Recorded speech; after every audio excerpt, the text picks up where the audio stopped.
I'm Alex Radical from Board Game Co. I'm Professor Meg. And today we are playing through Legacy of Eastbrook Hills. This is a sponsored gameplay. We'll have a link to the crowdfunding campaign down below. And also, depending on when you're watching this, happy Halloween, or like yesterday, or maybe a few days ago. Depends on when you're seeing this. But we hope you're ready for spooky season, because we're about to dive into something that, honestly, I think it's spooky. I don't know how spooky, but we'll see. Alex, do you know what the day after Halloween is called? November 1st? Sure. I'm pretty sure. Is it post Hallows Eve or something? I believe have no clue. it's All Saints Day. All and Saints I believe Day. November 2nd is All Souls Day. I do love how I said November 1st. I do love that. Yeah. Legacy of Eastbrook Hills is a series of mysteries. It's a series of linked mysteries that you're going to be going through. We are playing through the first one today. And Meg, what do you know about the game? It's a mystery. What else do you know about the game? You're cooperative. You're allowed to say nearly nothing. It's a cooperative mystery. I also know nearly nothing. Legacy of There's Eastbrook a lot Hills. to uncover. There's what? Yes, there is a lot to uncover. But here's the deal. This is going to be a learn and play. And I say that because I've read through the rulebook. I know what to do in theory, but for the most part, this is actually a learning as you go kind of scenario. It's not a tutorial scenario to be. Well, I guess it's a little tutorial, but it's a scenario. The scenarios are going to be several hours in length. This is meant to be an hour and a half to 2.5 hours. Depending on how long it goes, we may cut it short. It just depends. There's a lot of reading. Here's the deal. It's supposed to be an hour and a half to 2.5. But because we want you to be able to come along the ride with us, we're going to be doing all the reading properly thematic, and that might slow things down. So we're going to play it out, but we are going to start off into this. This is the first scenario. Again, it's going to walk you through all the stuff as you go into it, but you're basically drawing from this deck of cards, and then trying to solve or figure out what's going on, utilizing the resources at your disposal. So we're going to start this off. We're going to dive into it. I know slightly more than you do because I read the rulebook, but the rulebook is mostly like, here's like 3 concepts, and then start reading. Go. So, to that end, we're going to start reading. We have our case box. You want to hand me the case box? Ironically, it says start. I know, this does say that. This is our case box over here. We have a case box that you start with. You have your first envelope that says open this envelope. All the other envelopes say do not open this envelope. So that is pretty clear. Anyway? No. This is the Board Game Co channel. But past that, this envelope comes with this sheet full of tokens, and then this, which I know from the rulebook is the time tracker, but you're about to find out in a second that it's the time tracker. To that end, we have start. The game before you is an investigative adventure. You'll learn the rules as you play. Simply follow the instructions carefully on the cards, starting with this one. The gameplay consists of performing various actions, then you draw a card, read its contents, and follow the instructions. I'm going to skip the rest of this text over here. It's basically saying, read the cards and keep going. Flip this card to set up the game. Start B. Place the following instructions below and how to set up the game. Separate the cards into decks. So there's going to be 4 decks. There's going to be the main deck, which is the one over here. Then we have the communication deck, which we're going to put off to the side. Then we have, after the communication deck, we have the search deck. I'm going to put these all off to the side. Lots of these, by the way, are going to be off camera because we're going to try to keep the main cards on camera. Then we have the surveillance deck and the search deck. We're going to put all of these in front of Meg. Okay. Meg, you are in charge of those decks. Absolutely. Take the time token from the box. So we need to find the time token. It's over here. This is our time token. And we're going to place this on 4 p.m. This is going to be our time tracker that we do run out of time slowly as we move into the next day. This symbol over here, which is a little time symbol, indicates that you need to move the time token 1 hour forward to keep track of the time. Do we do this? Move it now. Move it now and remember to keep track of time. So move this forward over here, and that's going to be, we start at 4 p.m., and because we saw this one, we're going to move it forward 1 hour. Goodness. If your characters remain active after sundown, they'll accumulate fatigue. So when we get to 9 p.m., we have fatigue 1, 2, 3, 4, and that's correlated to time we're going to lose into the next day, depending on how that goes. Accumulated fatigue essentially means you'll have that much less time the following day. Your characters need to sleep at night to eliminate fatigue. The more fatigue they accumulate, the later they wake up the following morning. In this scenario, if your characters accumulate 3 fatigue points at any time, meaning if it's over here, then we must immediately rest. Okay, so that's specific to this scenario. Draw card 1. Always draw from the main deck unless instructed otherwise. So here's our main deck, and we're going to draw card 1. This is where we're going to start reading. Meg, do you want to go with the thematic reading for this card? We'll take turns as we go through things. We'll hope it's thematic, y'all. Don't roast either of us. You can roast me. Yeah. My name is Melissa, and hey, Abraham. Oh, so it's back and forth. Mm-hmm. Should I be Abraham as well? Sure. Okay. Yeah, I'm right here. Are we all set to go? Yes. I thought you already had the camera rolling. What the hell are you doing here? Okay, geez. The camera's on now. Do the intro again. Draw card number 2. We have card number 2 is Melissa. Okay. Oh, great. All right. Well, today is August 23rd, 1995. My name is Melissa Summers, and we have finally arrived at Eastbrook Hills. I'm a journalism student at Stanford University, and this desolate town will be the topic of my graduation thesis. I hope we won't run into any problems here. My brother Abraham is here with me today. He'll be our cameraman. Abe, show yourself on the camera. Draw card number 3. Card number 3 is Abraham. What's with the long face? Cheer up. I'll cheer up when we leave this place and go home. Don't be such a downer. No wonder none of my girlfriends wanted to go out with you. Flip this card. Flip. Ooh, okay, then. Why don't you try being more like Eric? Hey, Eric, come over here. Abraham, get a shot of us together. Draw card number 4. Card number 4 is Eric. Okay. This is Eric Coleman. He's helping me with this project. He's a total sweetheart.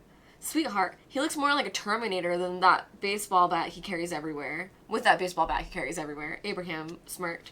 Draw card number 5. Card number 5 is a baseball bat. And anyway, stop praising him. I need someone to boost me up. He already has a girlfriend, maybe even a couple. Shut up, little brother. I'm the only one Eric has. Am I right, hun? Sure thing, babe. Hey, enough with the kissing or I'm out of here. You promised to do without all of that touchy-feely stuff in front of me. You're such a nerd, Abe. Fine, let's get back to my project. I just feel funny doing my voices.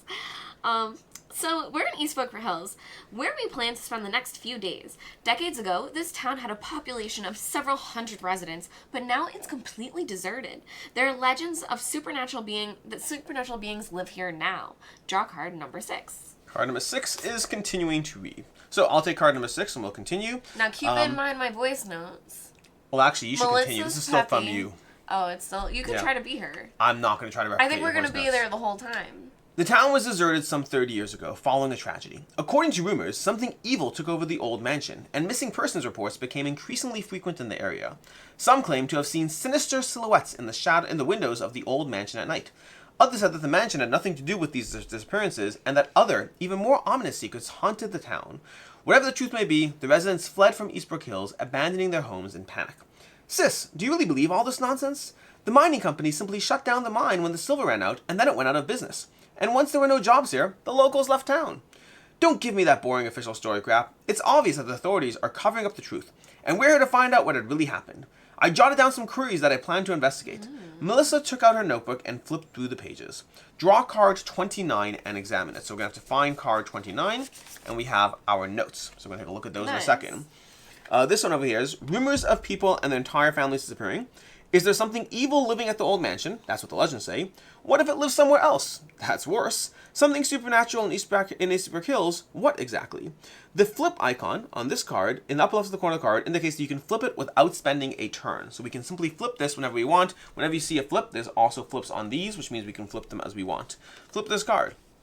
A mine town. They used to mine silver here. The town was abandoned in the 60s. What happened? Why did people leave? Were they fleeing from something? From what?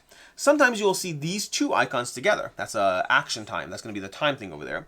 However, they are independent of one another in such cases. Follow these instructions. When you pick the card, you must advance the time token by 1 hour ahead, after which you may flip the card and read the text on the reverse. Okay, that's going to be a flipping card, which gives us our notes. By the way, lots of these cards will be off camera as we go. Also, there's a good time to say before we continue, this is going to be very reading heavy. We are going through a mystery. We are trying to solve it. If you're looking for like heavy action and all that, this is us going through the adventure and hopefully giving you a taste of what that feels like, what decisions we have to make. So honestly, my own 2 cents to you is watch until you feel you've gotten enough out of this. That's part of why I don't feel necessarily compelled to finish, because you might want to experience it yourself when you dive into it. Although, don't forget, there are multiple other cases to go through that all draw sequentially from each other.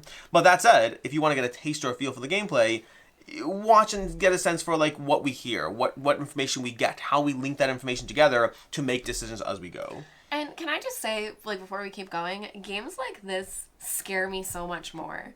That when you're fighting against a monster and they're, like, very strong, like something like Primal or whatever, like, they're strong but like, it's just damage and everything that's happening. Stuff like this, all of a sudden we're going to be reading something. Yep.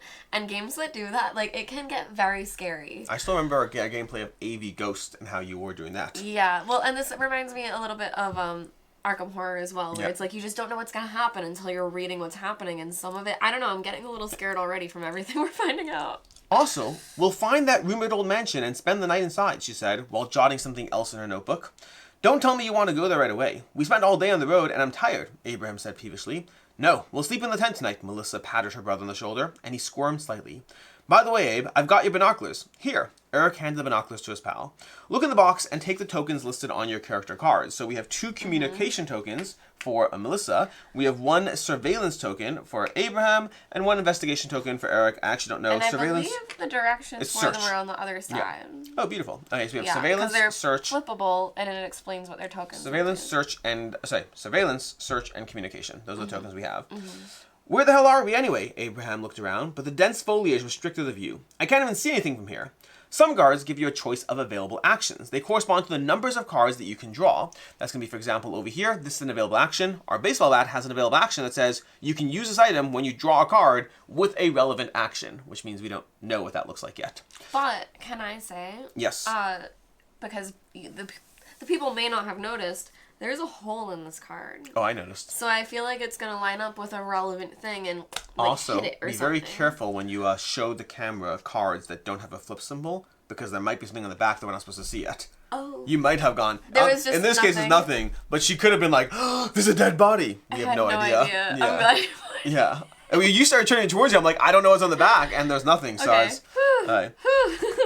use available action, examine the surrounding area. Draw the indicated card from the main deck. So this is kind of giving us a tutorial of how this works. We now have available action, examine the surrounding area, which means we draw card 7. Okay? And this can now go off to the side where we keep this for our notes. Now, do we want to discuss at all what our tokens do for us? So tokens generally are going to allow you to, the way these tokens work, and this is a little bit I have from the rulebook without having to read through these, but I guess it's on the back of these cards, is communication tokens can be spent when you have people that will have kind of slotted cards. You'll see people that have a little a list of actions, sort of. You'll see it when you get it. These allow us to communicate with those people. And surveillance and search allow us to interact with various things that, again, I think surveillance is going to have map cards, if I recall correctly. Search is the one that I might be the least familiar with it. Yeah, you have to go into a location. I think it might be both. Actually, if I recall correctly, when we have the opportunity to see a map card, I think you could surveil or search, but we'll deal with that as we go. So I just like instinctively looked on the other side of this card again, and it's just 7B after 7, but I need to not do that. Look, Abraham pointed to the water tower. I bet we'll get a clear view of the entire surrounding area from there. Draw card number 31 and place it in the center of the table. It's so funny. I literally just talked about the map cards over here. This is exactly what I'm talking about. So this is a map card. You know, I'm going to zoom out a drop so we we have can see the water tower and the gas station. Yeah. So these are things where I believe, and it'll probably tell us this now, but we believe we can now use surveil or search to do those. Well, so this is... Yep. Okay. I thought that was a 7, but I think it's a 1 and a 2. Okay. Because I was like, this is card 7, but that's not really So specifically, we're about to read this, in fact, but I believe we can place the tokens on these and then go to the appropriate deck, surveillance or search, to do those. Do we want to search an area, or do we want to, kind of stake it out? Well, should I read the... You should read first? it, yeah, Okay. yeah. All right, so let's do this part first. I'll climb up there and take a look. He turned to Eric and said, look after my sister. It might not be safe for her out here alone. I won't take my eyes off her, Eric winked and added, be careful though, that thing is rusty as hell. Use the surveillance token from the group's inventory to send Abraham to surveil the location to the water tower. More details on... Okay, so that was basically rules. Yeah, well, maybe let's make sure, because I believe on the reverse of the character's cards, so we have Abraham over here, so I believe we're placing it 3 hours in advance. Pick another token for the box, place it. To perform this action, place a token from your team's pool in the desired location. Pick another at 3 hours past. So we're going to place this over here, and then we're going to pick another token from the box and place it on the time meter at 3... Oh, we place this one over here on the water tower, and then we place another token, which might be just matching token, to show that it's going to trigger when the time advances there. Okay. The surveillance tokens are renewed every morning, so you go ahead and use them whenever you want. Okay, you can keep reading. So flip this card when you send to Abraham on surveillance. So that's now? Yes. Okay. Abraham hung the binoculars around his neck and set off towards the water tower. Almost right away, he stumbled upon a rock lying in the tall grass and nearly fell, but immediately regained his balance and kept walking. Sorry. Should we wait for him here? The girl asked as she watched her brother walk away. It would be a waste of time, Eric noted. I think we should keep moving, and Abe will catch up later. After all, he's not a kid. He can find his way around. Whenever a character separates from the group, the two others must stick together. This means that you cannot perform surveillance and search at the same time. You can send Eric to search any location only after Abraham finishes surveillance. At the moment, only the actions listed at the bottom of this card are available. You can play any or all of these actions, but only one at a time. Available actions. Examine the gas station, which is card number 9. Examine the area around the water tower, which is card number 10, or proceed to the town, which is card number 11. Right, this is where we start making decisions. It's also worth noting, by the way, this game is iterative. So, for example, I mentioned that we can't really have surveillance search at the same time because Abraham or Eric can go off, but then the others cannot.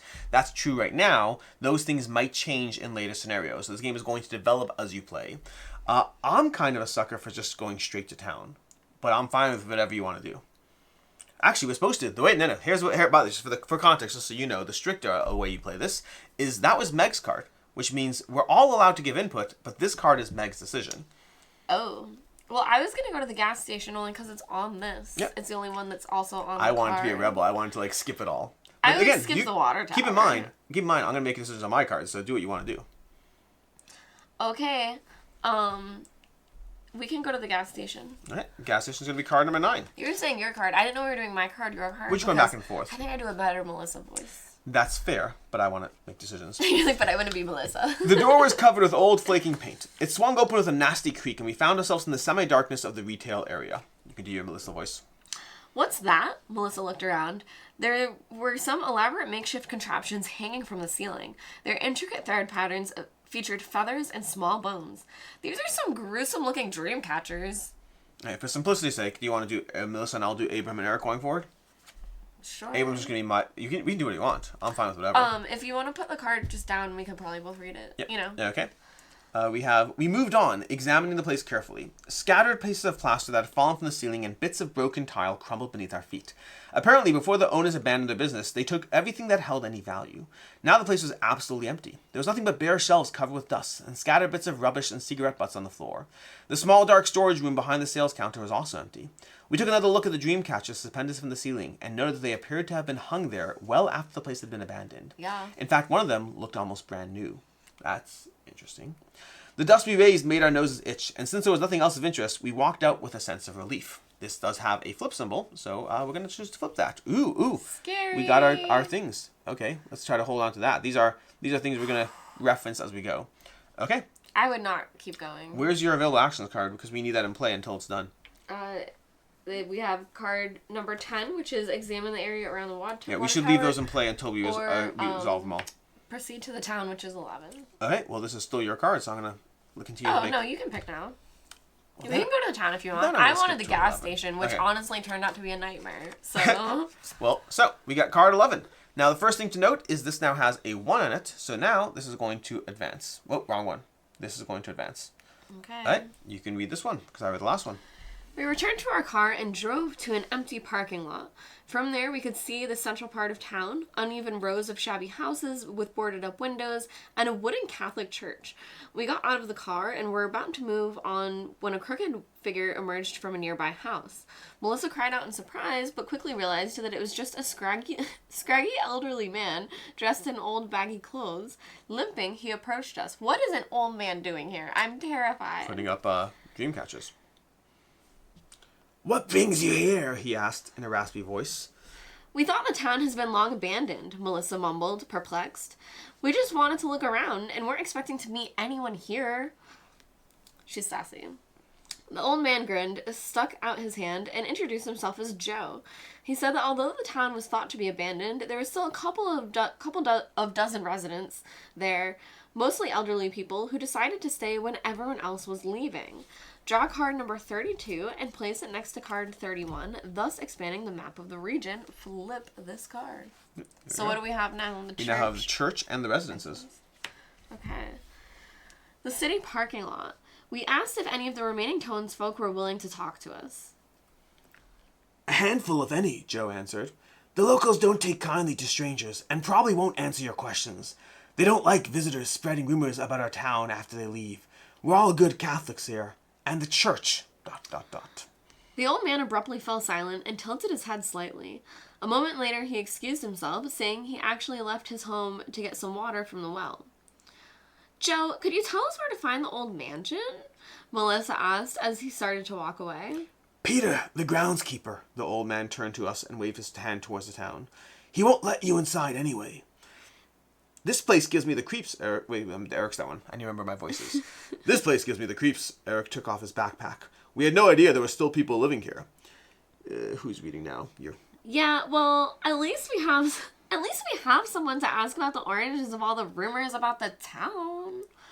Melissa's eyes followed the old man as he scuffed away. Draw cards 8, 34, and 40.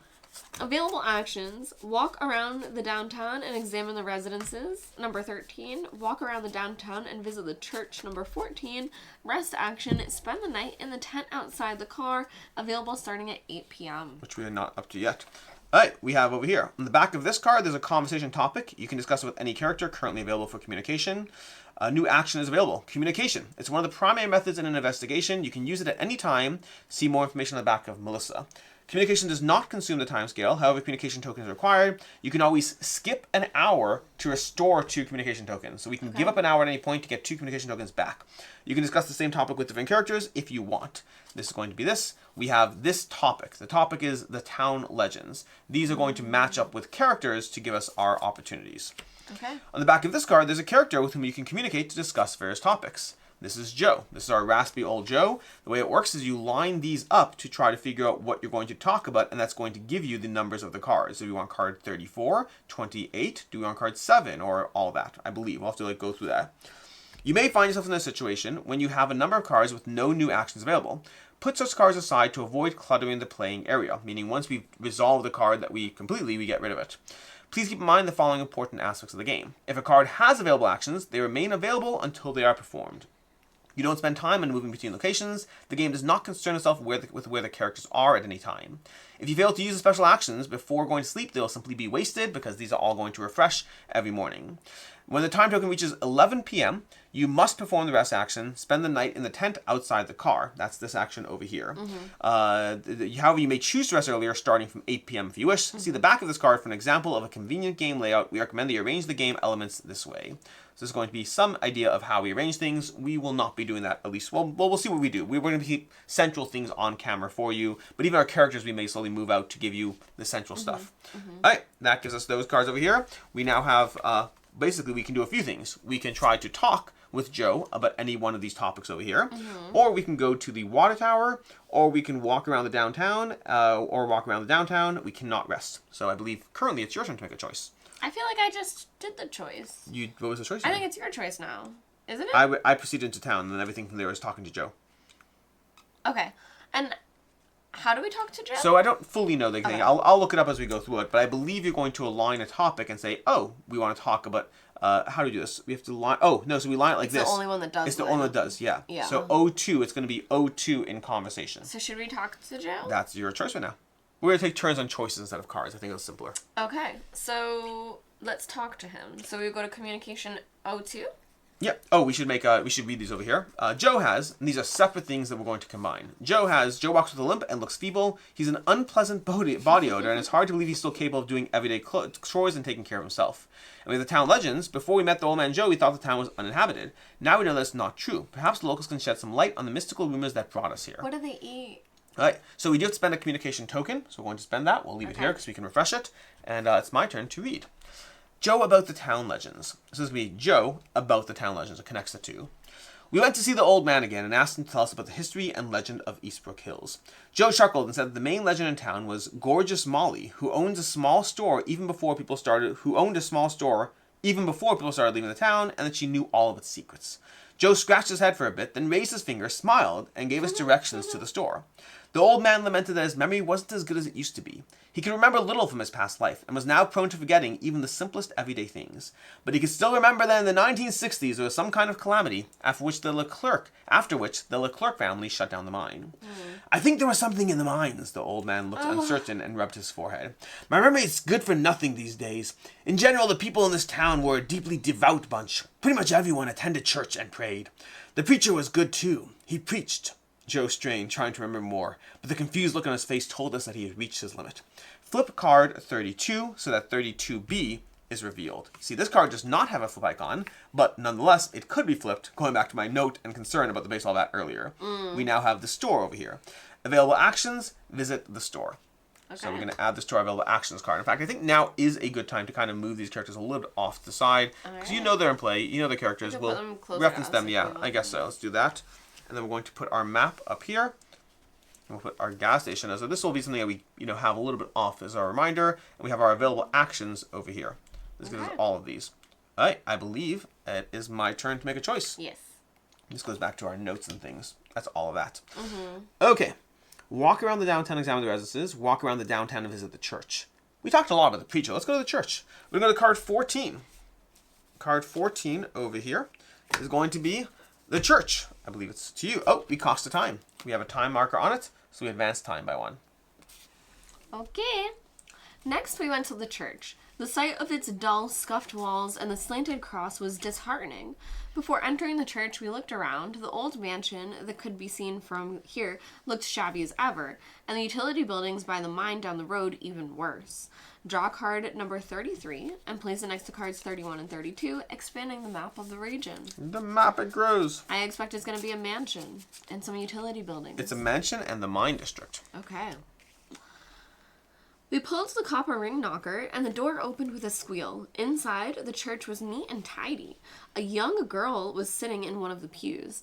She turned around and looked at us with suspicion. We greeted her, went inside, and tried to chat up with the girl. We learned that her name was Claudia. She said she had lived in Eastbrook Hills almost her entire life. Claudia also admitted she loved the church, where she would spend time immersed in deep thought, all while keeping the place clean and tidy. Flip this card. We asked her if we could look around. The girl shrugged and said that we didn't need her permission since the church was the house of God. Then she picked up a broom and began slowly sweeping the floor. Inside the church, there was a nave and an altar area, as well as 2 small utility closets. In the closets, we found only some standard household items and church paraphernalia. We thought it inappropriate to conduct a more thorough search while the girl was there. We walked past the choir screen and examined the pulpit, where we found a single frayed sheet of paper, which someone apparently left there intentionally. This is a page from the book of Revelation by John. Claudia noticed our interest and paused her sweeping. An excerpt from chapter 11. Why would someone tear it out and leave it here? Melissa picked up the page and began reading it. I don't know, Claudia shrugged. I found the page and just left it there. We read the contents of the page and put it back and left the church. Draw cards 23 and 35. Available actions, visit the mansion district and visit the mine district. Okay. So we now have the Book of Revelation, which is a flippable card. Book of Revelation, chapter 11. If anyone tries to harm them, fire proceeds from the mouths and devours their enemies. This is how anyone who seeks to harm them must die. They have power to shut down the heavens so that it will not rain during the time they are prophesying. And they have power to turn the waters into blood and to strike the earth with every kind of plague as often as they desire. Now, when they have completed their testimony, the beast that comes up from the abyss will attack them and overcome and slay them. Their bodies will lie in the public square of the great city, which is spiritually called Sodom and Egypt, where also our Lord was crucified. For 3.5 days, some from every people, tribe, language, and nation will gaze on their bodies and refuse them burial. The inhabitants of the earth will gloat over them and will celebrate by sending each other gifts, because these 2 prophets had tormented those who live on the earth. But after the 3.5 days, the Spirit of life from God entered them, and they stood on their feet, and terror struck those who saw them. Then they heard a great voice from heaven saying to them, Come up here. And they ascended to heaven in a cloud, while their enemies looked on. At that very hour there was a severe earthquake, and 1/10 of the city collapsed. 7,000 people were slain in the earthquake, and the survivors were terrified and gave glory to the God of heaven. The second woe has passed. The third woe is coming soon. The 7th angel sounded his trumpet, and there were loud voices in heaven which said, The kingdom of the world has become the kingdom of our Lord and of his Messiah, and he will reign forever and ever. On the back of this card, there's a character with whom you will communicate to discuss various topics. Claudia. So now we have Claudia. The girl appears to be serene, but is also tired and distant. Although her face is very pretty, her hair is unkempt, and the clothes are badly worn. And it's obvious she doesn't use any beauty products at all. She spends a lot of time in prayer and hardly ever leaves the church. we now have Claudia, who we can add to our people to talk about, and including we could talk about the town legends, which I believe that was my action. What a roast. Which means it is what? She clearly doesn't use any beauty products at all. Listen, I don't even know what food they're getting here in this abandoned village. And they're like... The store. We should visit the store. It's an action. It's not Maybelline. That's what they're saying. Maybe it's not Maybelline. Okay, so I think I picked that. No, I picked the church. Okay. Should we go back and do things? Because if we do the area around the water tower, can we do that even though our man is out there? Absolutely. We can do any of these actions currently except for the ones we've done. Sure. And we can talk to Claudia about the town legends. Claudia. I guess let's do the water tower because then we can move this. Although I kind of want to go to the store. Do what you want to do. Okay, let's go to the store. Store it is. We're going to go to card 19. No, 19. The store. I believe it's your turn to read, but more importantly, this is going to resolve here. So that's going to move over here. Give me 1 second to double check the order here as far as do we do... Where's our guy? I'm looking here. Right here. Eric, yes. So I want to double check whether we resolve that first or not. Perform this action, place a token for your team. When the time token reaches this token, return to the box, draw it. Before you read this card, first finish reading the card sequence that advanced the time token. I'm glad they clarified that. I wasn't sure if they would. So we first read this, then we read that. Okay. All right, and I believe this is your turn. Okay. The town store's windows were boarded up and there was no sign at the door. It looked just like any other abandoned house, and one could easily walk past it without realizing it was still in business. Wow.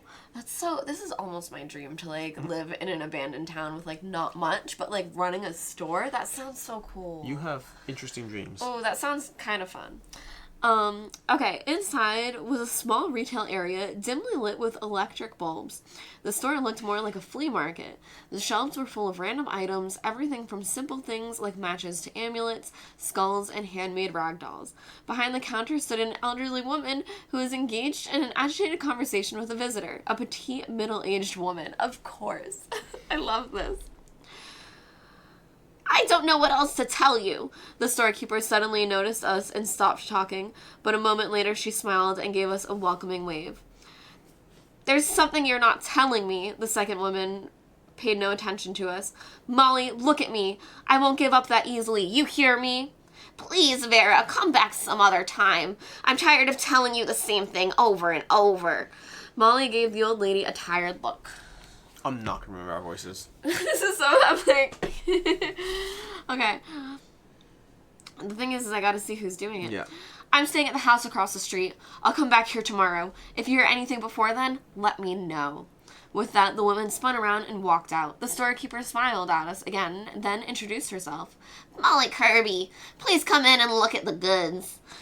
We inquired what the other visitor wanted before she left in the store. Molly rolled her eyes and said that Vera came to town just a few days ago, looking for her husband who had apparently gone missing. That means 2 different visitors within a very small time frame when this is supposedly an abandoned town, I'm just saying. This entire time she keeps pestering me with questions. May I ask what brings you here? The woman switched the subject. We told her that we had come to town in search of something supernatural, and that we intended to visit the old mansion, which we heard many spooky rumors about. Molly gave us a doubtful look and said that the house was still owned by the Leclerc family, and the hired groundskeeper stayed there around the clock. He won't let you in, but it's for the best, believe me. That place is no good. You'd better stay away from it. Draw cards 36 and 42, available actions, browse the store shelves, or meet with Vera. Okay. So, we have on these cards over here, we have on the back of this card, there's a character with whom you can communicate. Oh, that's just telling what these cards are. These are Molly and... Oh, I thought it was Molly and Vera, but it's Molly and the missing people. I feel like my voice doesn't match Molly. We didn't have that Molly looks way less decrepit than my voice was making her. Now we get to go ahead and resolve this. So we're going to go ahead and draw card 2 from the surveillance deck. Okay. And pull that for the water tower. Okay. Right. The water tower. I watched the tower from a distance, but nothing was happening around it. Then, as planned, I climbed to the top of the tower using the rusty, loosely anchored ladder and began to examine the surrounding area. Downtown Eastbrook Hills lay in plain sight, but the view beyond it was obscured by trees. I watched as the others met with an old man in the parking lot and was quite surprised that someone was still living in the deserted town. But soon something else caught my eye. In the woods to the northwest from my location, I spotted several figures dressed in dark clothes. They quickly disappeared into the woods and I lost sight of them. I stared in that direction for some time afterwards. Among the foliage I noticed several large tombstones and crosses. Apparently it was the old town cemetery, now overgrown with vegetation. Flip card 31, so that we can now see 31B. Bad news. So we now have the cemetery over here being added. Draw card 43. Now this is where we're really going to blow our minds here because the amount of choices we have gets a little obscene. Please note you will no longer see notifications that special actions are available. Please use them on your own accord. So we're going to add this card to our cards over here. Slide this down. We got a lot of actions available to us. So yet again, now we're adding to like so we have these old people where like they live dark here. figures. Now we have Claudia, who's some woman looking for her husband, and now we have these dark figures, which I assume are the not missing the people? elderly people. I Well, I assume assume they're they're at least not the elderly. You think they're the missing? No, I think they're the people snatching the missing. I think that we're supposed to think that. We're going to find out. Okay. But here's what really gets crazy. Because right now, we have all of these choices. We have all of these conversation topics we can have over here. There's 9 different conversation topics. We've done one of them, because 3 times 3. But then, We should go to bed. no, so here's the real thing. We can now use this token at any of these options over here to figure out what we want to do. We don't have a surveillance token. We've already used that. But we can use this token and try to surveil, try to investigate any one of these. And the way this works is when we put it, let's say, over here, when we rest, we immediately resolve it. Okay. Yeah. So I vote. Oh, it's my turn, right? It's my choice. So I vote we do this. I would love your input on which of I these was to gonna say, that's a investigate. shared token. You're not just like... Well, and final choice goes to me. How about this? You limit it down to 2 and I'll pick one of them. I think we should search somewhere unexpected. Okay? This Like, is I feel like investigating or we're searching, yeah. expected to search in the store because people love stores.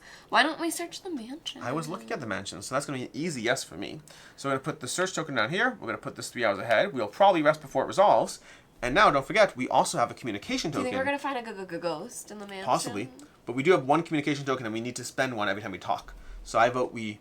It's your choice to make an action now, but I do suggest Well, why don't you do another action? Because that isn't going to even go off until... Why don't you do like a thing? Well, why don't you do one of these now? Well, if... I guess we Because could. it could move us forward? No, Why don't you do one of these and okay, then we'll do great. conversation. Sounds good. Okay. Well, we could visit the cemetery, but I don't think we need to. The store, we just did the store, right? Yeah, I think so I take didn't that card take it. out. Beautiful. Okay. So from all of these options over here, and generally if you try to grab a card and you don't have it, it means you did it. Yeah. Browse the store shelves. I want to meet with Vera. Let's find out what Vera has to say. Okay. All right. So we're going to go to card 25. Oh, that costs us a time. So we're starting to move towards fatigue now. Okay. We found Vera exactly where she told Molly she would be, at the house across the street from the store. When we walked in, she was sitting on the windowsill, smoking menthol cigarettes and blowing smoke rings while flipping through a notebook. Nice. You want to do the voices? Can I help you? The woman looked at us. We told her we just witnessed her argument with Molly and wanted to know what it was all about. She seemed pensive for a few moments, but then she reached into her inner pocket, took out a picture, and handed it to us. This is my husband, Harry. He came here a month ago, and I haven't heard from him since I found his empty car out on the outskirts of town, but was unable to find out anything about his possible whereabouts. I searched for him everywhere, scouted the town and the surrounding area, spoke to every person I could find, but to no avail. The only place I haven't been able to check yet is the mansion. Vera's head dropped. We wanted to return the photo, but she gave us this missing wave. Keep it. If you see someone who looks like him, let me know. Please? Okay. We asked why her husband had come to this town. Vera replied he was thinking of making Eastbrook Hills a tourist destination for those interested in the mystical and the occult. On the back of this card, we now have Vera. Okay, voice matched her face. I did, yeah, I was thinking that. Okay. And this is a flippy. Good point. Oh, that's the photo of her husband. Okay, well, that's an interesting photo. Yeah, he doesn't look... I think if someone's missing, a photo where they're wearing sunglasses is the best photo to bring. You know. But... It is what it is. It is what it is. Maybe it's the best she has. Right. And now we want to do a conversational topic. Who do you want to... So we could just straight up continue talking to Vera. We absolutely can. I guess that thematically makes sense because we're currently there. Then let's do the missing people.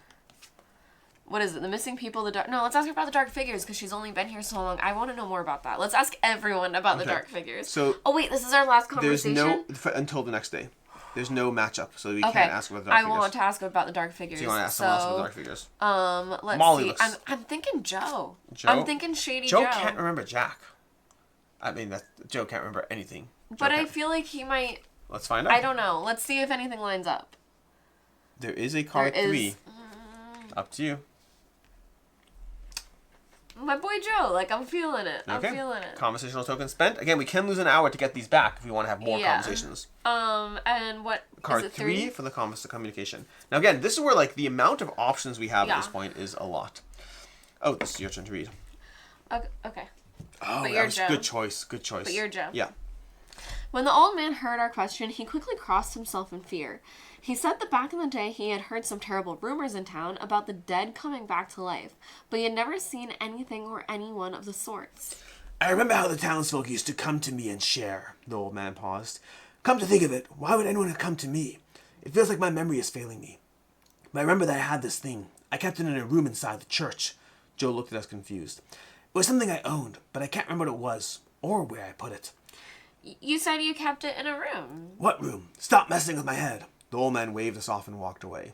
That's now I want to search the church. Well, explore the utility closet at the church is an action.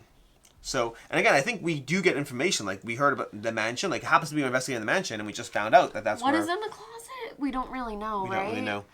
But that can be our next action, or we also could rest at this point.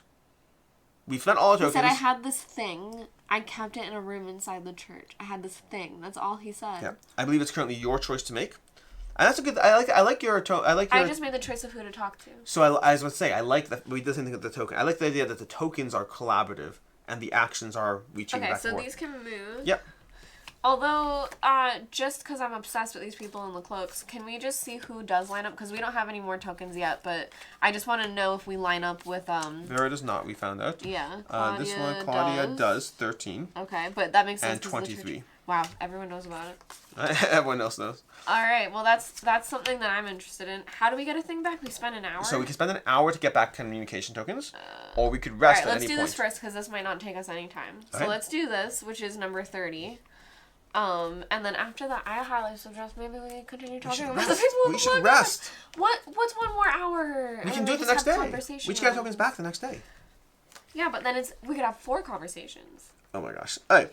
The dark-haired caretaker girl seemed to never leave the church, so we had to come up with a plan to get into the utility closet without being noticed. But we got a lucky break. The solution presented itself. When we got to the church, the girl was changing the burnt candles in the wall-mounted chandeliers. Apparently, right at that moment, the candles ran out. She walked out of the church and headed somewhere to the west. So, whoa. The church, the west, the mansion. She has the mansion. Okay, no, west is this way. The store. Yeah. The store. Yeah. Or the cemetery, ultimately. We seized the opportunity. One of us went inside and began searching the small room at the back of the church. In the meantime, the other members of our party were keeping watch on the street in case the caretaker girl came back suddenly. Just in case, we kept an eye on the eastern part of town where the old mansion stood. There was nothing but old junk in the utility closet. However, searching through it turned to be a very time-consuming task. Draw card 33 and place it next to cards 31. Okay, 1 second. Card 33... We've already done Dust that. expanding, so we already did that one. Okay, fine, great. Important if you have card 27, the crucifix, or if there's a search token in location 4, do not flip this card. Otherwise, flip this card over. So we flip this. Okay, so this is a flip. That's a conditional flip. Yeah. The room is full of... time. The room was full of old junk, and there was also a pile of rags in the far corner. Among other things, there was a black priestly garb with the words Reverend Joshua embroidered on it. Black priestly garb. Beneath black cloaks. Black garb. Black... Beneath it lay something neatly wrapped in a piece of cloth. Inside was a carved crucifix, skillfully crafted out of dark wood. The bronze figure of the Savior was gilded. The gilding was rubbed off in places, but the item was still in excellent condition. This was probably what the old man was talking about. Take the search token from the box and put it on location 4. The church. This action cannot be repeated here, so they kind of just investigated the church already. Okay? Now, act now or never. Take the crucifix from the church. So this is a now or never action. I totally would. I love stealing things. I absolutely. First of all, yes, that's a good caveat. I'm always down like, there. do it. And then we can visit the old mansion and visit the mine district, but we get the crucifix. Keep this card. It contains a keyword which may affect the events to follow. We also have another hole over here. Let's not look at the back. Yep. You can use this item when you draw a card with a relevant action. Okay. It's going to join our baseball bat. Okay, so we now have that. I did that. I like it. Do we want to rest at this point? We have to rest when we get to 11. I mean, I feel like if certain things are going to cost us time and force us to rest anyway, maybe we should try to go to some places, but I don't know. Why don't we go to the cemetery at 10 p.m.? That sounds like not the worst idea. With a Sounds like crucifix. the worst idea. Up Do you want to go to the cemetery? I think it's your turn to choose. Oh, it is my turn. Maybe. Oh, yes, now I'm choosing rest. Okay. You're so upset about it. Okay. Spend the night in the tent outside the car, available starting at 8 p.m. Okay. So I believe being well rested when you're investigating stuff is important. The evening twilight set on Eastbrook Hills, and it was time for us to start thinking where to spend the night. We were exhausted after the long journey getting there. We set up the tent near the parking lot and ate some sandwiches we had brought with us. Before going to sleep, we took a stroll through the town. At night, the place looked truly desolate, just as we thought it would be prior to our arrival. We thought for a brief moment we saw flashes of light and the motion of the windows of the old mansion. But when we approached a bit closer, we didn't see anything. If you still have communication, surveillance, or tokens, search tokens left, use them now, otherwise they'll be wasted. If you had a special action in progress, consider completed. Do not move the time token, simply draw the corresponding card. So we're going to draw, this one is the mansion, so we're drawing communication, searching the mansion. 5. I need okay. We replenish the spent tokens over here, so we're going to give ourselves tokens back on our characters. We're going to place this over here. We're going to put this over here and get your 2 communication tokens back. Count and mark your fatigue points, then set the time token to 8 p.m. We're going to set the time token to 8 p.m. over here. Okay, let's resolve this first. All right, search. 8 a.m. 8 a.m., that makes more sense. So when you would wake up. Okay. I spent a long time trying to think of a way to get inside the mansion, but the groundskeeper is around all the time, making it an impossible task. I only managed to take a look at the area directly surrounding the mansion. It was obvious that the house had been abandoned for decades, and then only recently someone started to fix it up, bringing it back into some semblance of order. I tried to peek through the windows, but it turned out the curtains were drawn shut on all of them. Well, that was a waste of time. You know, it's neither here nor there. Okay. Now, so we have 2 fatigue points, and we're going to set our time token to 8 a.m., and then move it forward. Wait, 8 a.m. over here. Move forward 1, 2. Okay. Get rid of the accumulated fatigue. For each point of fatigue, add an extra hour on the time meter. Flip this card. Fog descended on Eastbrook Hills in the morning, making the town look even more ghastly and morbid. For breakfast, we had some canned food we brought from home and discussed our plans for the day. Melissa was at all costs determined to spend the following night at the old mansion. She thought that otherwise the entire trip would have been pointless, so she urged us to figure out how to get inside. We just tried how to get. That's to. Oh, what's there to figure? My deep voice. What's there to figure out? Eric yawned and stretched out his arms. The simplest way is to climb through a window. What if they're all locked? Are we going to break in? Abraham looked at Melissa with unease, but she just shrugged. We'll wait for sundown and figure something out then. The girl stood up and started to break count. Place this card somewhere convenient, draw any token from the box, and place it on the 8 p.m. square. So any token from the box goes on 8 p.m. Finish reading the card sequence that causes token to move. Finish reading the card sequence that caused the token to move. Complete any special actions currently in progress, even if their completion time has not yet been reached. Use the remaining communication tokens. You don't need to save them anymore. Then draw card 45. Oh, sorry. When the time token reaches it. Sorry, I skipped that. Very important detail. Should we be at 10 a.m.? Did that have us? Yes. Okay, yeah. Yep, because we lost 2 fatigue. That's So what we're I gonna put this over here as a reminder that this is what we're going to resolve when we get to 8 p.m. Okay. Okay, and now it's your turn to take the first action of the day. All right. Does the search token come off the 11 o'clock? Yes, it does. Okay. Why don't you start off today? Because I'm having decision overload. I just have a lot of decisions. Let's talk to someone. Should we talk about the Figures, about the figures. Yeah, absolutely. Molly knows about the figures. Let's go. You want to do Molly? Sure. Molly, card 23. Okay. Okay. It's one of these. Lots of conversations to have. And your There turn we to go. read it. Oh, it's not quite Not in that character. We told Molly about the strange figures in dark clothes and asked who she thought they could be. The woman looked at us as if we had lost our minds and said that she had no idea what we were talking about. She said that it was the first time she had ever heard anyone mention something like that. She could only remember an old tale from her childhood. A local resident claimed to have seen the dead come to life at the cemetery. I vote we surveil the cemetery. I think she's lying. I vote we surveil the cemetery. Sure. Surveil or search? Surveil. Okay. You want to surveil the cemetery? Sure. Beautiful. Beautiful. We're going to surveil the cemetery. This is on the water tower over here. Yeah. And we're going to put a surveil token, wrong token, a surveil over here. And this is going to go 1, 2, 3 hours ahead. Beautiful. Now, is he the only character that can surveil? Yes. It seems like. Right okay. now. All right. Okay. And Do you want to make an action now? Because those are all collaborative stuff. We Communication. Can move this.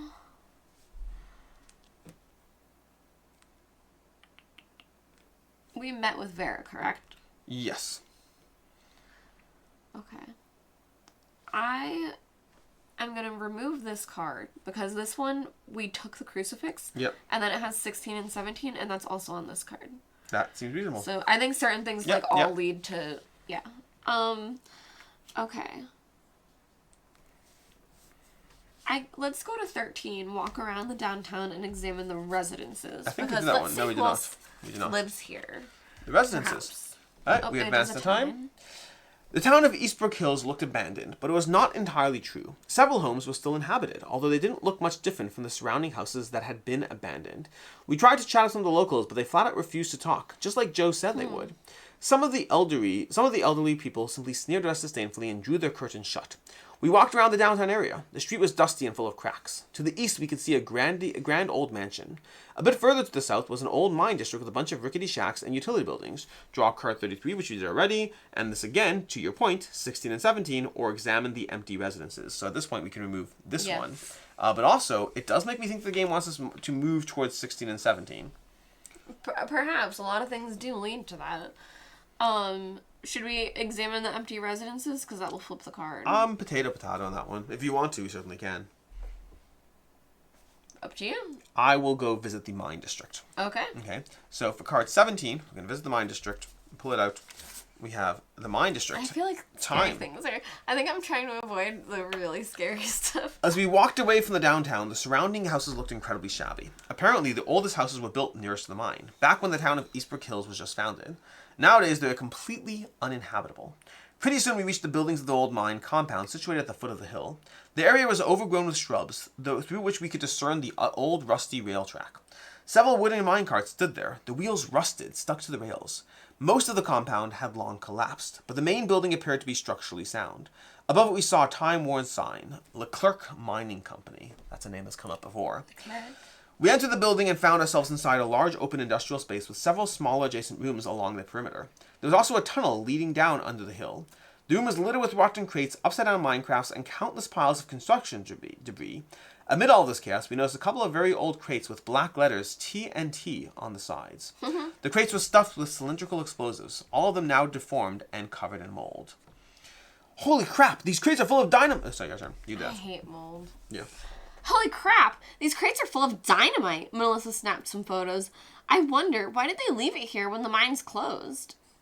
The sudden voice from the passage startled us. This stuff is about 100 years old. It has long become inert from moisture. No more dangerous than plain paper. A scrubby middle-aged man emerged from the darkness carrying a bucket. Don't you worry. You won't make it explode even if you tried. That's exactly why they left it here. The man approached us warily and stuck out a dirty hand. I'm Terry. None of us shook his hand. He smiled bashfully and put it in his pocket. We asked him who he was and what he was doing there. Terry replied that he'd come to Eastbrook Hills a couple years ago. He was sure there were precious stones still buried deep in the mine tunnels. He heard stories that silver wasn't the only thing this mine used to produce. The fellow finished his story, excused himself, and said he didn't want to take up any more of our time. Then he sat on the ground nearby and started digging through the bucket that was full of rocks and dirt. Dang, this ain't no gem again, he muttered vexedly. I'll just give this to Molly then. Draw card 37. I'm betting it's Terry. That I was a little scruffier, but I can make that voice work. Okay. Available actions: enter the mine and try to examine the underground tunnels. That's underground tunnels. That sounds fun. But it's your turn. Okay. Let's... That's crucifix gonna come use at the cemetery. I guess we can continue. So let's enter the mine and try to examine the underground tunnels. Okay. I feel like it makes sense if we would continue in one area before going Time is going to advance forward, which means we're going to resolve this when we're done. Oh my so goodness. This over here as a reminder. We took out our flashlights and headed towards the tunnel leading underground. It was a mine shaft extending deep beneath the hill. The first 100 feet or so were like a walk in the park, but as we went further, the floor became very uneven. Sometimes we had to climb over piles of rock that had fallen from the walls and ceilings. The air was getting increasingly rank and stale. The entrance to the first side adit we came upon was completely blocked by large boulders. The second one, about 50 feet further, was also blocked off. Soon we entered a small chamber with 3 tunnels branching off in different directions. We already walked about 300 feet and were now pretty deep below the surface. Only the small flashlights pierced the pitch black around us. We pointed the light beams into our branching tunnels. One had completely collapsed. The other two were passable, but they looked like they could also collapse at any time. Their ceilings were full of cracks and loose rocks. I'm not going in there, Melissa flat out refused. It can all come down on top of us at the slightest touch. Flip this card. We went a little deeper into one of the tunnels, but then decided to return to the surface. In our group, only Eric was in good enough physical shape for such excursions. We didn't want to risk never seeing the daylight again. We emerged from the tunnel and saw Terry again. He looked at us curiously and asked if we were okay. We said yes. He smiled and told us that the tunnels were a dangerous place and going down there was a bad idea. Just as we were about to agree and mention the possibility of the tunnels collapsing, he interrupted us to say that werewolves lived down there. Allegedly, they were known to hunt humans, and he heard them howling just a little while ago. Werewolves? Melissa asked skeptically. Yes, Terry nodded. Everyone knows that years ago, some kind of monsters killed dozens of mine workers here. Their souls weren't put to rest properly, and now their spirits roam the tunnels in search of fresh blood. I only enter the mines because I have special talismans to protect me. He pulled back his shirt collar and showed us an amulet made of bones, hanging on his neck. I make these myself. Terry picked up the bucket and went down the same tunnel we had just come from, muttering something nonsensical to himself. I kind of want one. Well, we might find one. Do we want to examine the store shelves and see if we should buy one? Maybe. I think it's your turn, but maybe. It is my turn. That's a good point. Oh, but no, the card. Oh, right. So we just investigated the cemetery. So if we want to do the binoculars for 7. Okay. It's not here? Oh, Right it's there. not in Okay. order. That scared me. Well, your turn to read, I guess. You can read that little part. I spent 3 hours at the old, overgrown cemetery in complete silence and all alone, and it damn near drove me nuts. Every time I heard a branch crack or the leaves shuffle, I snapped my head around to see what was there. At times, I even thought the tombstones were sliding to the side or tilting, so that the earth was moving under my feet. Of course, it was all just my imagination playing tricks on me. Even so, I couldn't be happier when I finally left that place. Well, that was a waste. Alex, Yes. at this point in the game, I'd like to take a little pause to ask you, do you think something supernatural is going on, or something like nefarious, like culty? Nefarious culty. Yeah? Yeah. You think there's not werewolves? I don't think there's werewolves. Alright. But I could be wrong. Who's to say? There's all these dream catchers, and some of them are new.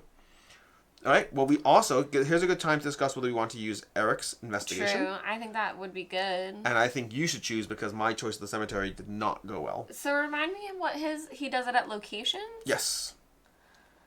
Abrams returns to the group, and Eric might branch off and go, although it did say that only Eric was strong enough to go down the tunnels. Okay. That was the thing that said, right? Sure. Now I don't know if that Yeah. means anything. We can try it. I feel like my last choice was terrible and based off the context clues, so I'm about to make another terrible fine. suggestion based off context clues. We can try. I'm happy to try that. I want to say We'll for give the him the record baseball bat. that if this goes well, great choice on my part. If it doesn't, I did warn you that I was completely wrong. Okay. And now to you. Oh no, it's to me. I think. Yeah. All right, we can visit the cemetery, which we just were at, and there's nothing going on there. So I kind of feel like if we just surveil the cemetery, I think this is where I don't know enough about how the game operates. Mm-hmm. But I feel if we surveilled the cemetery and nothing was there, then visiting the cemetery feels like a slightly dead action. I feel we should follow our day clue. Maybe there's a person there. Maybe. But if I'm making a choice, I'm going to go to the mansion because it said to start the day we have to go to the mansion. So I think we should do so. Oh, right. Well, that's where we want to end up, though. It's still early in the day. Yeah. We said we wanted to sleep there tonight for sure. I'm going to choose the mansion. The mansion. Time advances. The old mansion, situated just outside of town, was surrounded by an ornate wrought iron fence, which, although slanted in places, still stood. The large 3-story Victorian-style house didn't look entirely neglected. Its windows and roof were in good shape.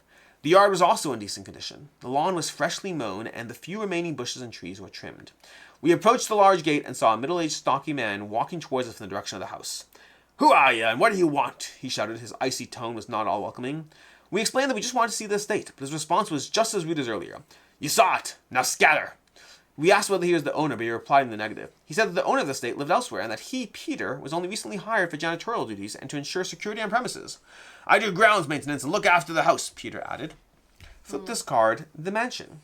The man refused to let us past the gate, saying that it was private property of the Leclerc family. We had no other choice but to leave. "We'll find a way to spend the night at the mansion anyway," Melissa muttered resentfully. Draw cards 38 and 41. So depending on what 38 and 41 are, either these are things that are going to help us, or you were right and we shouldn't have wasted our time. Alright, we have 38 and 41. We have Peter and the Leclerc mansion. So now we can ask about it. Yes, we can ask other people about the Leclerc mansion, which could be useful. So, to you. Okay.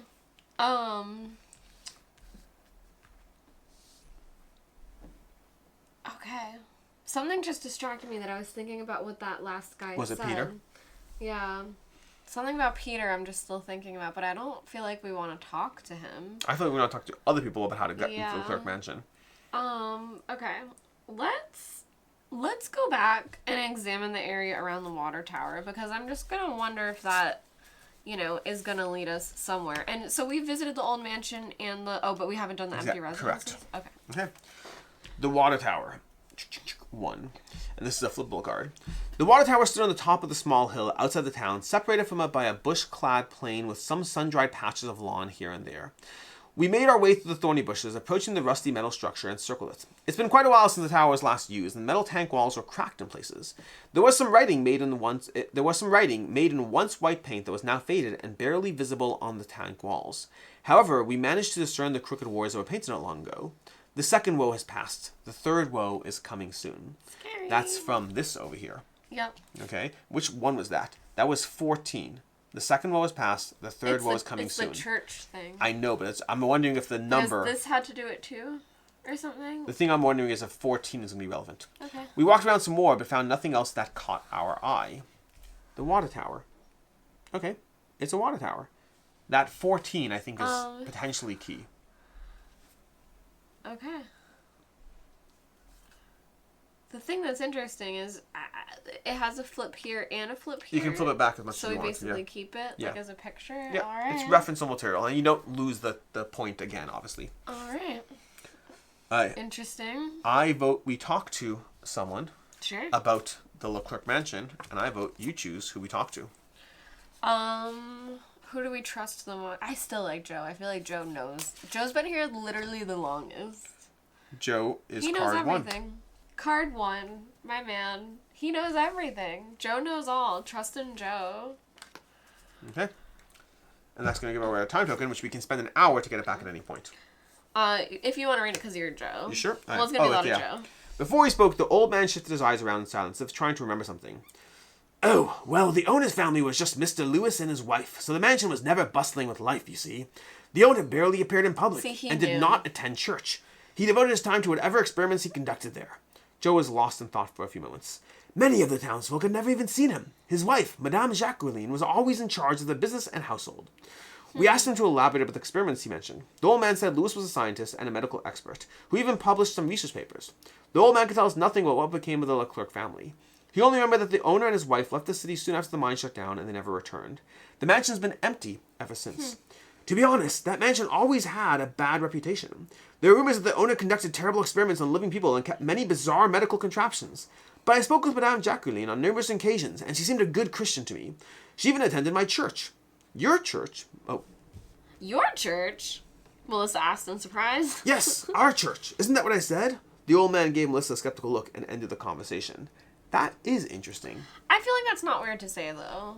Like, if you're meeting a stranger and saying, like, they went to my church, like, I feel like you would say that to anyone that's not part of your church. She even attended my church. She even attended our church. Maybe. Yeah. Maybe. But then, like, that's I like think, saying, like, oh, he was a kid that went to my school. I hear you. It's not my school. But the way the game did it makes me wonder. Yeah. I hear you, and just... I feel like that's a red herring.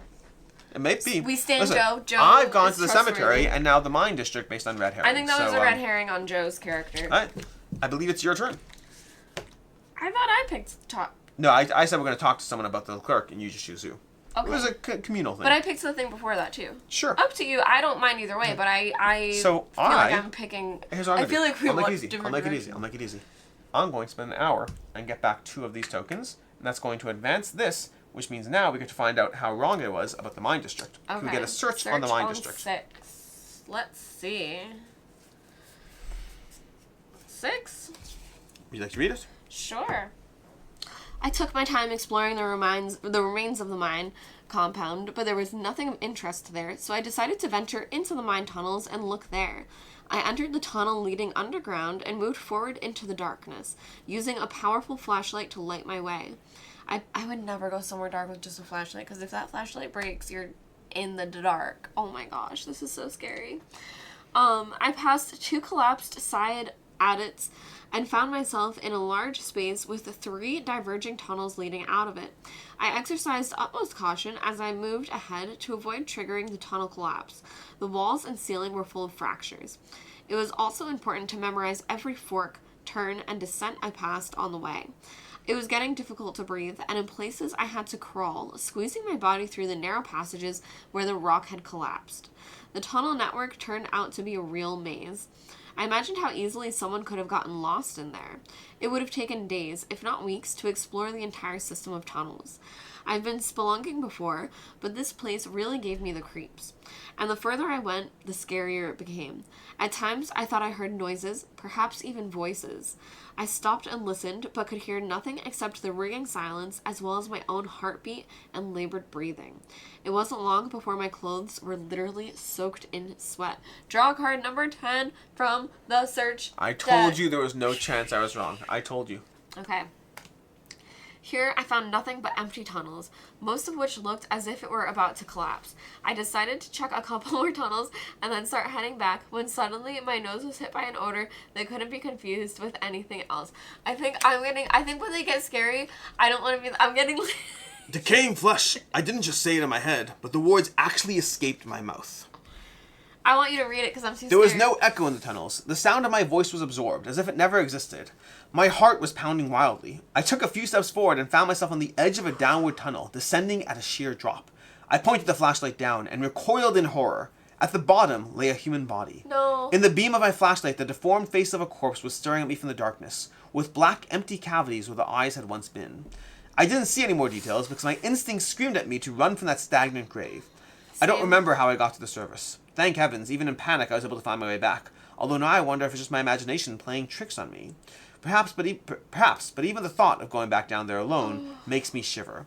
Available actions: find the corpse in the mine tunnels. That's now a new action we have. Going back as a group this time.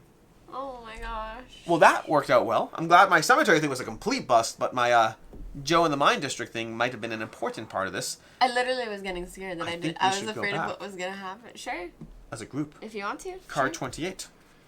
You have to read it. I think I'm literally... I'll read the voices, but I'm so scared. This cost us 2 times. It's going to tell us scary things. As a 2-time action. We wanted to make sure we weren't imagining things, and there was indeed a dead body in the mine tunnel. I wish we were. We rushed to the old compound and approached the entrance to the tunnel leading inside the hill. Melissa paused hesitantly, shrugging uneasily, but then stepped forward reluctantly. It was dangerous to go in without proper training and equipment, so we proceeded slowly, helping each other as we squeezed through the tight spots and between the piles of fallen rock. Step by step, turn after turn, we moved in the right direction, with the narrow beams of our flashlights illuminating the way. Finally, our nostrils were assaulted by the putrid odor that couldn't be confused with anything else. Melissa covered her nose and shrank back. Oh my god.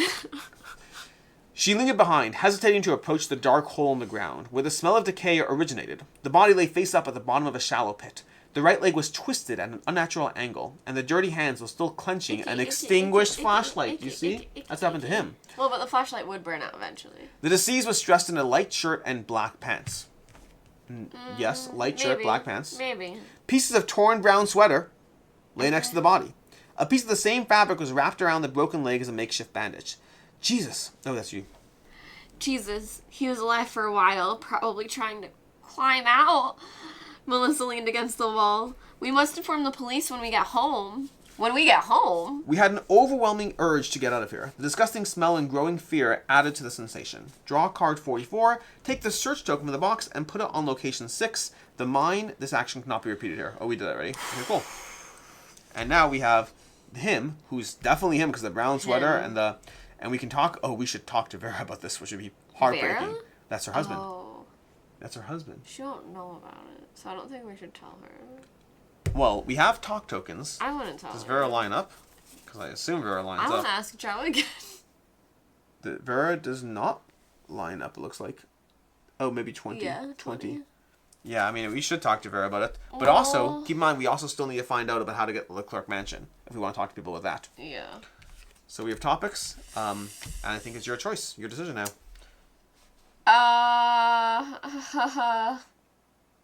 Okay, I like going to locations, because talking to people doesn't usually cost us time. Go for it.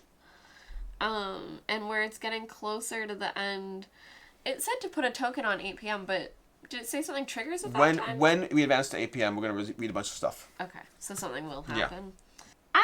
Okay, how about we examine the empty residences? Go because for it. that's not somewhere... Oh, it is somewhere here as well. Yeah. But we have no tokens left, correct? Correct. Oh, no, we have talk tokens, but that's Talk, it. yes. So, I guess let's do this. But honestly, I would be interested in figuring that out. Go because ahead. that's where people live. You that's choose. Where the Flip things the card. are. Yeah, but I'm saying in the future, I also want to kind of Absolutely. search or surveil this area. Okay. So, let's see what happens. So that's going to cost us a time. Even a cursory examination of every abandoned house in the town would take a long time, so we only went into several of them. We climbed through the broken windows, taking care to avoid protruding nails and shards of glass.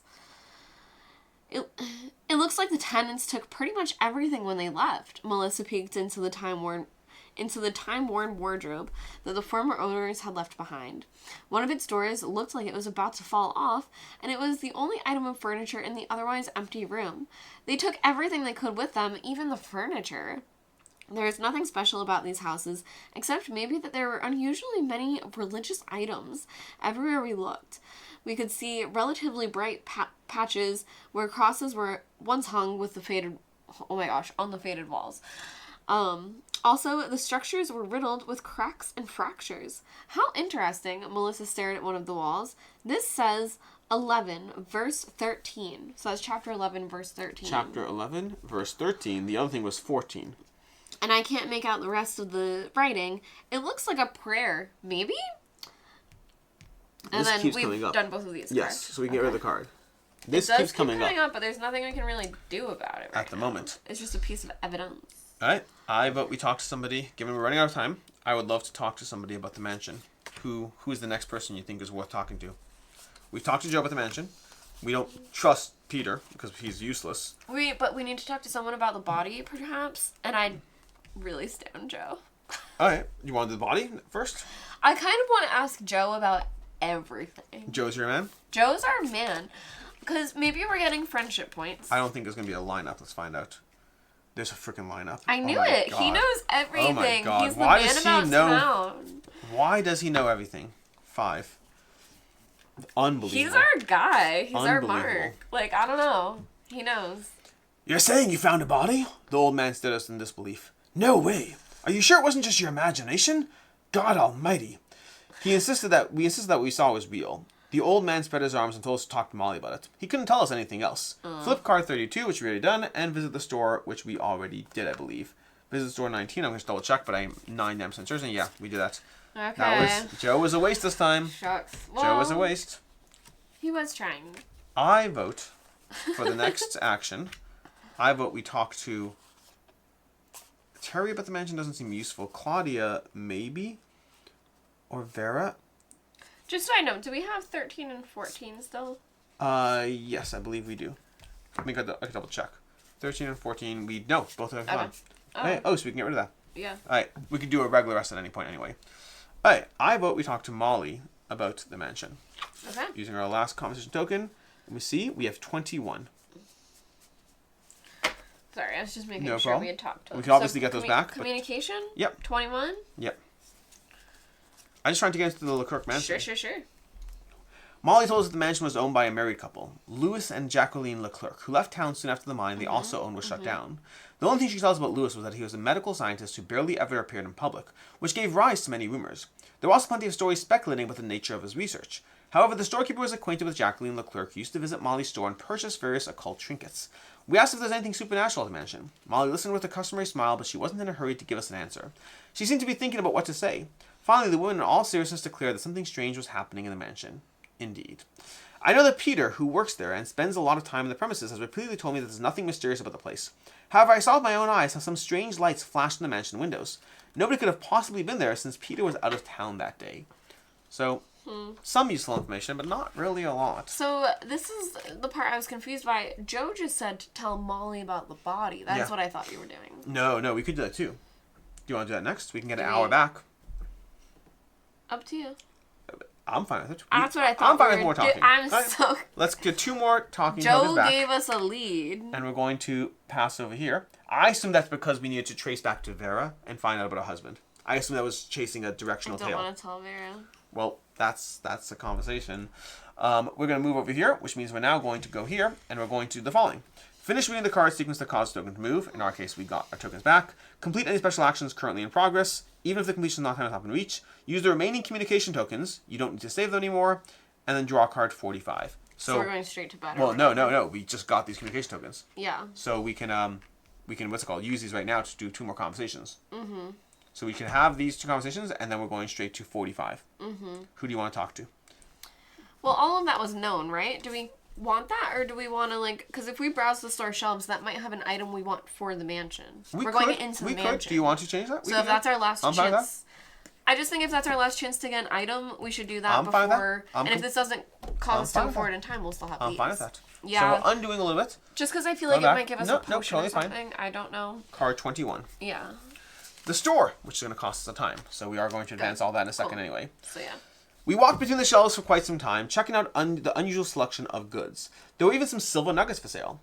Finally, we asked who bought all these strange voodoo things that were sold here. Molly grinned as she left the counter and approached us, moving along the shelves. She said all those things were just souvenirs she occasionally managed to sell to mystery seekers like ourselves. However, when we picked up an ochre-painted dog skull from the shelf, she politely but firmly insisted that we put it back. Apparently, this item was not for sale. Some of these things, so that's Molly. Oh, wait, this is Molly? Yeah. I gotta rewrite Molly. She had a bad voice. Mm-hmm. Some of these things I inherit from my parents. Others, such as this thing, hold value for me personally. The woman adjusted the skull, making sure it was exactly the same position as before. He watches over the shop, I bet. We asked why Molly hadn't left Eastbrook Hills since retail business clearly wasn't booming there. She replied that she couldn't bring herself to leave the place where her ancestors had been buried. Besides, she didn't really believe that the town had no future. The mine hasn't been entirely depleted, she said with a sly look on her face. If I had more volunteers, She'd stop short. Well, it doesn't matter anyway. One of the wall shelves was partially covered with a curtain. As we walked by, we noticed that it was full of glass bottles containing liquids and powdered substance. It's just medicine, the woman said, and abruptly drew the curtain shut. It feels like she's hiding things. Suddenly, a UV flashlight on a shelf caught our eye. It looked brand new. We asked the storekeeper where it came from, and Molly replied that a few months ago, a visiting tourist had traded it for a few packs of pasta and potato chips. She offered to sell it for only $10, and Melissa handed over the money without much hesitation. Draw card 22. Now we have a flashlight for the mansion. You can use this item when you draw a card with a relevant action, which we still haven't had. Okay, but I feel good going into the mansion more equipped. Okay. Well, now we are going to go ahead and draw card 45, because this now advanced over here, and 45 is coming out. Okay. In the evening, clouds gathered over Eastbrook Hills, and light rain started to drizzle. Twilight gradually turned into pitch-black, moonless night. This is great, Melissa said as she stuffed her backpack with some things from the car. It's so dark that no one will be able to see us, and we can get into the mansion without even being noticed. Don't be ridiculous, Mel, Abraham paced about nervously. It's illegal. We can get into trouble for this. But his sister was adamant, and Eric sided with her. Come on, Abe, don't be such a wuss. We'll just get in there quietly, stay until dawn, and then leave, just as quietly. Thanks, Eric. Melissa gently put her arm on her boyfriend's shoulder in appreciation. Then she took out her notebook. Give me 10 minutes. I need to make some notes, and then we can move out. The time allotted to gather information is up, but before you proceed to the finale, please answer a few quick questions first. This will give you an idea of how well you understood the events covered in the scenario. Write down your answers. Soon you will need them to calculate your final score. That was abrupt. That was over. What was the cause of the tragic events 30 years ago? An earthquake. An earthquake? I think so. No, maybe a tunnel collapse in the mine. Okay, so it could be... This goes to your question. You asked if it's supernatural or not. So it was either an earthquake, an attack by werewolves, which we were definitely told about. So this said, at that very hour there was a severe earthquake and a tenth of the city collapsed. But this is from But 13 was referenced. Bible You're not books wrong. or whatever. Yeah. Or was attacked by werewolves, which we were told, a tunnel collapse of the mine, an attack by an unknown creature, an attack by a vampire, and medical experiments. I think we go with either A or B. I mean, here's the thing. I feel like an earthquake would cause a tunnel collapse in the mine. But then it's going to be... I like what the earthquake. What was the cause? The cause. I like the earthquake. Okay, we're going to go with A. Okay, this is because we had limited information, so we're going with 1 is A. That was terribly written. 2, who were the dark figures you saw at the cemetery? Corpse eaters, some local residents, visiting tourists, someone on the run from the law, monster hunters, Vera. Okay, well that... I would just say some local residents. Because Vera, it can't be just one person. Unless they're saying Vera's behind it. I feel like it has to be local residents. Local residents feel like such a vanilla answer. I don't think they're eating corpses because that guy's body was left dead and not eaten. Visiting tourists feels like we don't have evidence toward that. I think the only thing we have evidence toward is just some local residents. Okay, we're going to go with B. 3. What does Terry do for Molly? Searches for precious stones is what he says. Searches for silver. Searches for occult items. Probably that. Explores mine tunnels and clears them. Searches for corpses to plunder. No information available. Searches for occult items could be. He said searching for precious stones, but they clearly have a relationship. Well, and he said, this is a stone, no, Yeah. and then threw it. Like, it wasn't, he said, this is just another gem. Is that what he said? And then threw it. So I feel like it's the occult Search items. for occult items. Because where does she get all of her stuff? Where does she know. get her packets of pasta? Draw card 46, which I'm guessing is more questions. Perhaps, or it's the answers. What does Molly do for Terry? Provides protection against supernatural forces. Provides valuable information with the subject of research. Supplies drugs. Probably Nothing. drugs. She's blackmailed him. She pays him services. Provides protection. I think it's drugs. It's got to be protection. He was carrying that amulet, remember? Sure, but he's like out of sorts and weird. If you want to say C, but this is the first time I have an actual opinion. She had the thing with the powder that she was like, it's just medicine. I'm putting in parentheses A for myself. No, we can say A then, and C can be my answer. Okay, so I'm going to do A, parentheses C. Okay. Because most of these have been pretty... Where is Vera's husband? The mine. At the mine. That one we know. 5 is E. Or heaven, like, depending on what you What want. happened to the local priest? 6, he's gone missing. He's moved elsewhere. He lost his memory. Yeah. E. Okay. Flip this card. There's more. What were some of the... What secret is the church caretaker, Claudia, hiding? She's on the run from the law. Someone is holding her against the will. She's hiding something of value. She is searching for something. She is, in fact, a preacher. No, it's not that one. Let's say she's on the run from the law. I like that, she too. She seems, when it kept saying a girl, but if you look at her picture, she looks a little bit older. That she's not like a girl.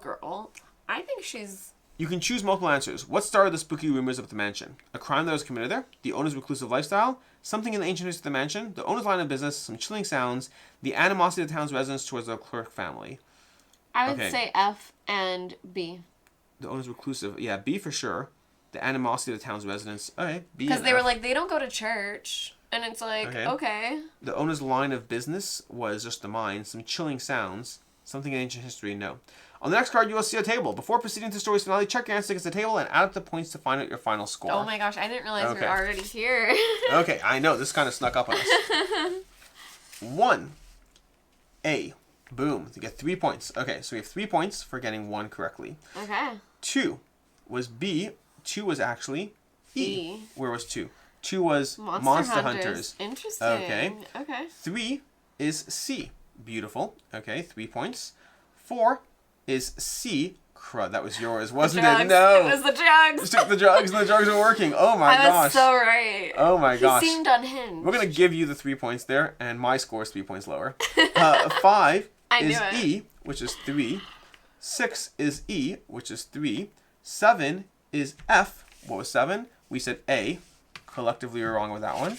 That one is, we should run with law. No information available. Oh, okay. Interesting. Okay, so we never found out. That's interesting. Honestly, the fact that that's the first time I did that, we should have kind of clued on to that. 7 is F. Okay, and then 8, you can choose, no, 8 is, okay, we chose B, which is 2. And F, which is -1. So we ended up with 1. It was really B, which is the owner's reclusive lifestyle, and the owner's line of business. Okay, so it's 1. So our score is 3, 3, 3, which is 9 plus 7 16? is 16 points. My score is 13. Okay. Add 2 points for each card with the keywords reunion and the crucifix. Oh, we got the got crucifix. 2 more points. Okay, so 18 and 15.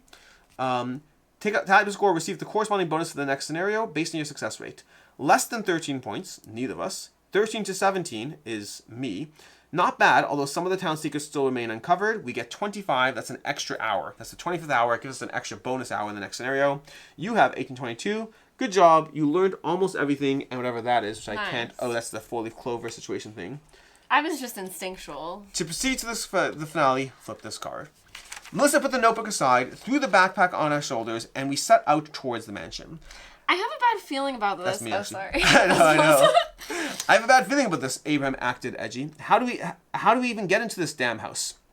We looked around. Peter the gardener was nowhere to be seen, and it seemed safe to approach the mansion. We quietly climbed over the fence and hid in the bushes. The only actions available to you now are contained in this and the subsequent cards. Also, there's no going back at this point. Once you choose one of the available actions, remove the current card from the game, it then becomes no longer available. Do we want to break the window? This is a good time to say, by the way, these are linked. Like, these things that we haven't used, I don't know if we're about to use them now, but if you go into future scenarios, you do keep keyword cards. Yeah. So anything that's a keyword card, you keep. And the crucifix did do something for us, so. Do we want to break a window, pry the front door open, we need the crowbar, or enter the mansion through the basement door, we need card 24, the key. Well, I think so we have one option. So we can only break the window. We're going directly to card 48. But we have other things that I'm sure we need. Right. We walked around the house looking for a window that might have been left open, but to no avail. Then Eric pulled up a wooden crate to one of the windows, climbed on top, took out the adhesive tape from his backpack, and began to cover the glass pane with strips of tape. What are you doing? Melissa whispered. This way we won't make any noise breaking the window. Eric finished taping the glass, smashed it with his elbow, and immediately caught the tape glass as it started to fold, much like a piece of fabric. This is actually kind of cool to know. I'm going to do that in the future. He barely made any noise in the process. Only a couple of glass shards fell on the ground. Next, he climbed to the windowsill. Once inside, he helped the others do the same.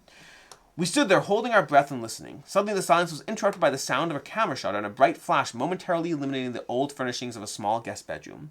"Mel," Abram snapped, "you'll get us busted."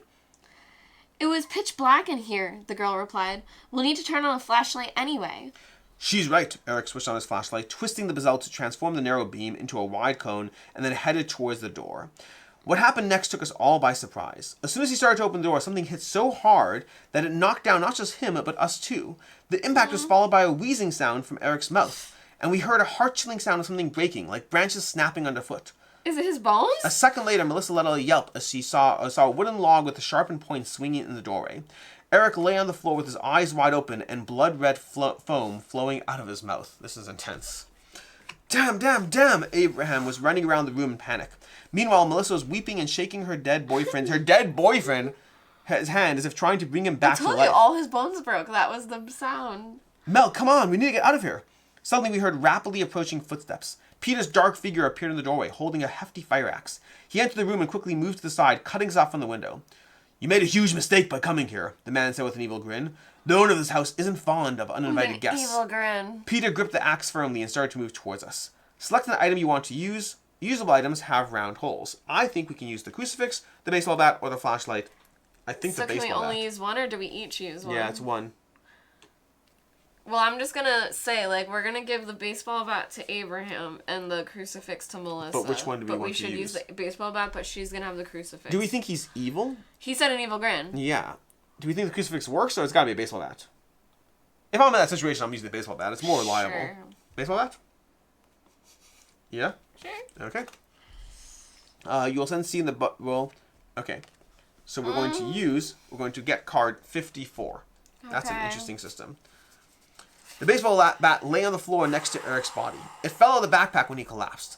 Abraham grabbed the bat and prepared to swing. "Stay away," the guy's voice trembled, "or I'll smash your head, you."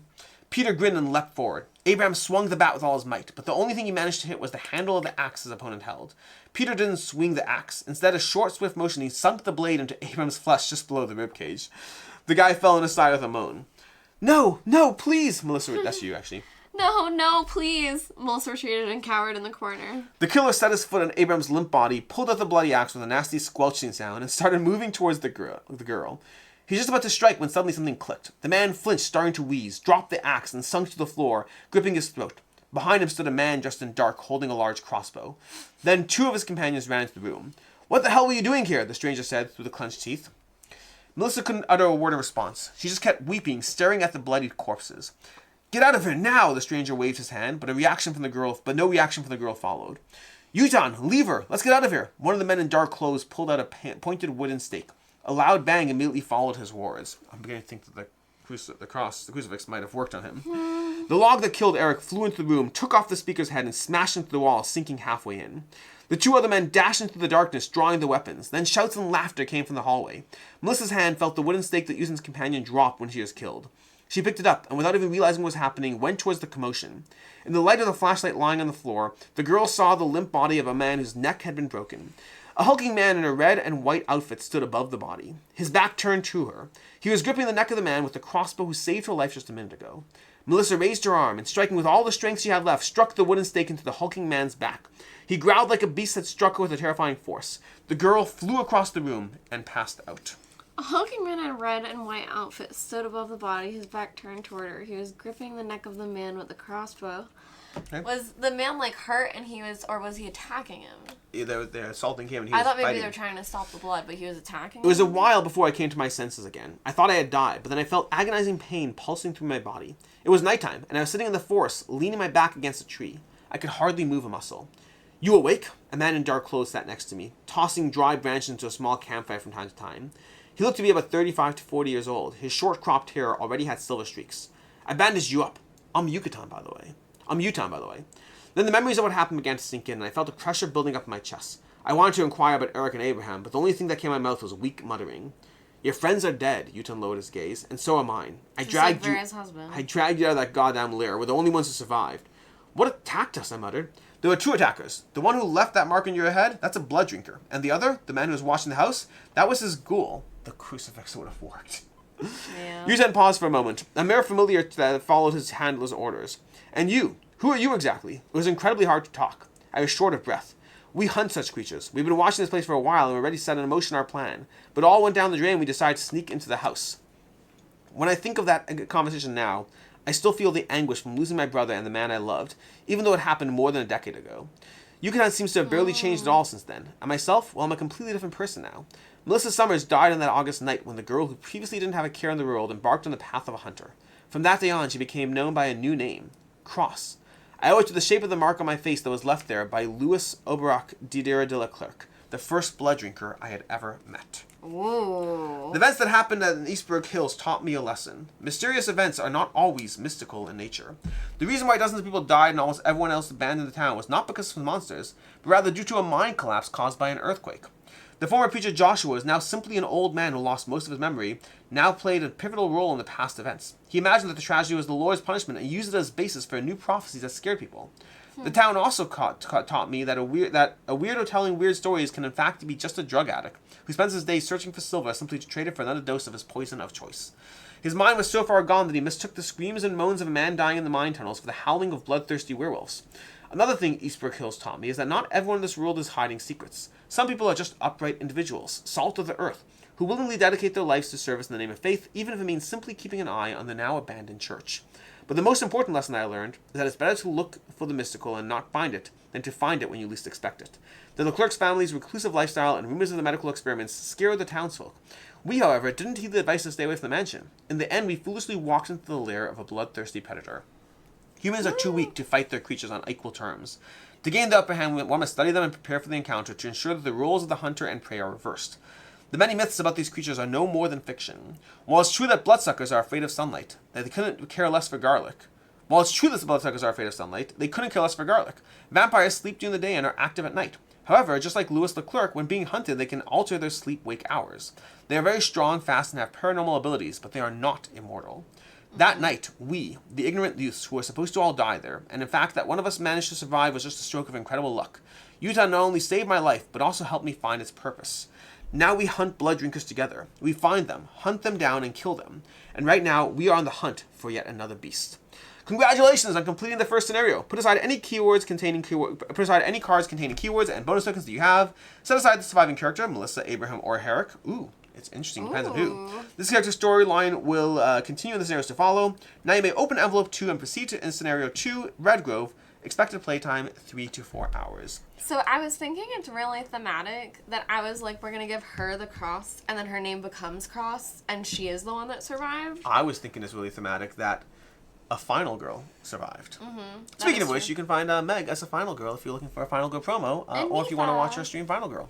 But that said, that was Legacy of Eastbrook Hills. I'm going to wrap this video up so I can go see what happened if we had used the cross because I want to see. But I'm not going to tell you. You'll have to get the game if you want to see how. I love that there's like 3 different survivors. There's a lot of stuff we uncovered and a lot of stuff we didn't. And so many conversations, places to investigate.